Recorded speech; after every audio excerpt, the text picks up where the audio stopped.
अब बचाउने होइन त 8 देखि 10,000 सम्म पर इयर बिजुलीमा। यदि तपाईले यो 5 वटा सिम्पल कुराहरूलाई फलो गर्नुभयो भने 8 देखि 10,000 सम्म तपाईले बिजुलीमा बचाउन सक्नुहुन्छ। म पहिलो तरिका भन्छु। पहिलो तरिका भनेको हामीले फ्रिजलाई अप्टिमाइजेसन रूपमा युज गर्नुपर्छ। यसको मतलब के भन्दाखेरिमा हामीले फ्रिजलाई चाहिँ ढोकालाई बारम्बार खोल्ने बन्द गर्ने गर्नु हुँदैन। अनि फ्रिजको टेम्परेचर चाहिँ 4 देखि 6 डिग्री सेल्सियस भन्दा तल राख्नुपर्छ। अनि फ्रिजमा भएको त्यो रबरलाई चाहिँ राम्रोसँग हेर्नुपर्छ, खराब छ भने चेन्ज गर्नुपर्छ। यसरी गर्दा तपाईको करिब 16 युनिट प्रत्येक महिनामा तपाईले बचत गर्न सक्नुहुन्छ। अनि दोस्रो तरिका भनेको वाइफाई राउटर।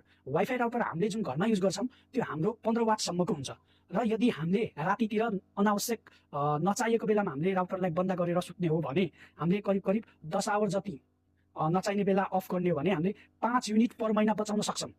र तेस्रो भनेको चाहिँ चार्जरलाई सकेटबाट निकाल्ने। जब हामीले मोबाइल चार्जर लगाएको हुँदैनौं त्यो बेलामा पनि हामीले चार्जर राखिराख्यो भने चाहिँ यसले हाम्रो पावर कन्जम्सन गर्छ र हामीले त्यो पावर सकेटमा चाहिँ राखेनौं भने चार्जरलाई हामीले 1 महिनामा 1 युनिट सम्मको हामीले बिजुलीलाई हामीले बचाउन सक्छौं।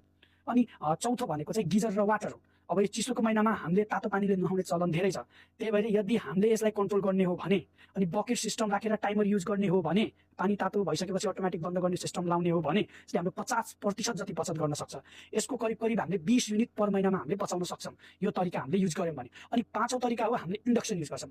हाम्रो घरमा युज हुने इन्डक्सन लगभग 2 किलोवाटको हुन्छ। यदि हामीले एलआईडी लगाउने हो अनि ब्याच कुकिङ गर्ने हो अनि अननेसेसरी हिटिङलाई चाहिँ हामीले कम गर्ने हो भने 30 युनिट बराबरको हामी बचत गर्न सक्छौं। यसरी हाम्रो टोटल बचत गर्दा चाहिँ हाम्रो 16 प्लस 5 प्लस 1 प्लस 20 प्लस 30 गरेर हामीले टोटल चाहिँ 72 युनिट प्रत्येक महिना हामीले बचाउन सक्छौं।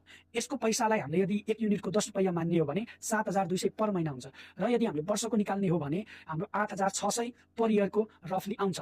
त हामी रफली 8 देखि 10,000 बचाउन सक्छौं। यो मेरो डाटा चाहिँ 120 युनिट देखि 180 युनिट सम्म हुनेहरुको लागि हो। तपाईको घरअनुसार यो डाटा अलिअलि तलमाथि चाहिँ हुन सक्छ। अब तपाई भन्नुस् त तपाईको घरमा चाहिँ सबैभन्दा बढी कुन डिभाइसले चाहिँ बढी बिजुली खान्छ? धन्यवाद।